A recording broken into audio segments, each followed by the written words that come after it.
Here's a question that seems to get various answers from the coaster community. What is the worst roller coaster model that you've ever ridden? Some people might think it's the Zamperla Volare or the RCCA Woody, and the reason that these models are so hated is primarily because they're rough or induce pain on the riders. Among these popularly hated models is the Vekoma SLC, and people tend to dislike most of the rides of this model. There are some ones that have been deemed good, such as the Great Nor'easter at Morris Piers and Thunderhawk in Michigan's Adventure, but what about the ones that people tend to not like Kong at Six Flags Discovery Kingdom and T3 at Kentucky Kingdom, which are known for being crazy rough. But in my opinion, are they really that bad? So in this video, I'm going to be discussing my personal opinions on this ride model from my personal experience. So just last week, I marathoned one of the roughest roller coasters in the world, Kong at Six Flags Discovery Kingdom, which of course is a Vekoma SLC. So as I kept riding the coaster over and over again, which you guys should definitely watch that video by the way, I now have a fixed opinion. So first let's talk about why people hate this ride. There are a few different factors that play into this, one of which of course being the jank. Rides like Kong do not play around when it comes to that, which by the way, if you couldn't tell already, I'm going to be referencing Kong a lot in this video. It throws you around like a rag doll, and it's going to be one of the most interesting things your body has ever experienced. And usually people complain about the headbanging. These SLCs that I have ridden without a doubt do provide some pretty serious headbanging, but I think the question of does it hurt or not really comes down to the trains, which is another thing that people will either love or hate about these rides. On SLCs you have two, well technically three types of trains that you might find. The one that you'll probably find on most SLCs are the old trains with bulky over-the-shoulder restraints. It's pretty much your typical over-the-shoulder restraint with lots of padding at the head area, and I am glad they did that because if we're going very typical and you don't have that padding like the old MK1200 trains per se, these rides would probably hurt unbearably. And then there's the second gen Vekoma train, and these feature a lap bar with a vest. And I guess if we're getting a bit more nerdy here, these are hydraulic restraints opposed to the original ratchet restraints. Many people tend to find these trains better as it eliminates most headbanging on the side of the restraints. And then only 2 SLCs have seen these kind of trains. Well, maybe 3 or 2 1/16 if you count the prototype.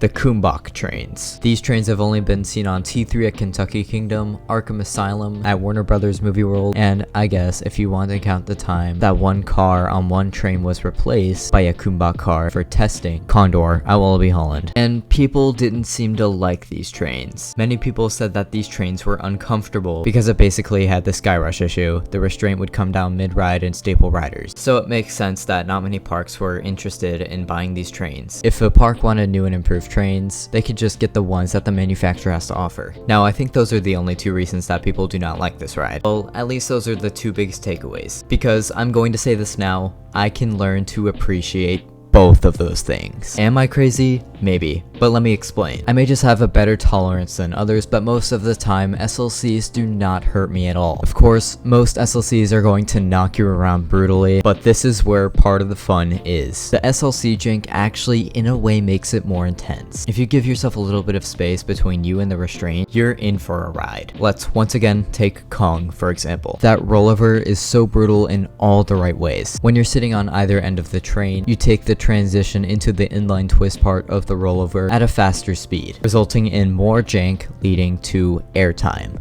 You heard me right. Of course, it is not going to be the same for every SLC, but on Kong, you get rocked back and forth so hard. Not just your head is shaken, but your entire body is getting thrown around. And you come up out of your seat, and it's just crazy. But you also have rides like Thunderhawk that take the rollover glass smooth. Some elements in the layout might be better than others, but I gotta say that the layout as a whole is pretty darn good. The elements are fun and unique. It also has some pretty forceful moments, with some of the pullouts giving good positives, and that double inline twist giving good laterals. Yet some people can't really appreciate it, because pretty much the only thing that they're focused on is the way that they're getting beaten up. And if people with bad rough roughness tolerances could experience a smoother SLC, I think they could understand what I'm talking about. If you're looking for one, I would highly recommend the Great Nor'easter at Maurice Piers. In recent years, the ride has gotten a total refurb, getting a complete retrack, and the new trains by Vekoma. I have not ridden this coaster myself, but what I'm saying here is based off of the reputation that other people give it. This is only for the standard layout that you see everywhere though, because there are some SLCs with more unique layouts. For example, Kumali at Flamingo Land and Odyssey at Fantasy Island, which actually reminds me that there's another kind of train that is used on Vekoma SLCs, but we don't talk about that one. That one's only on one SLC. I'm not exactly how good they are when they come to roughness, but those layouts do look promising. So in summary, I do not think Vekoma SLCs are that bad. Compared to other roller coasters, are they great? No. But are they underrated? In my opinion, yes. I might just be able to handle them differently than others. But when it comes down to my experiences, they are not bad at all. So for me, I just embrace everything that the ride does. So that will be a wrap for my personal opinions on the Vekoma SLC. Thank you guys so much for watching this video. Make sure to like, comment, and subscribe, and I will see you all in the next one.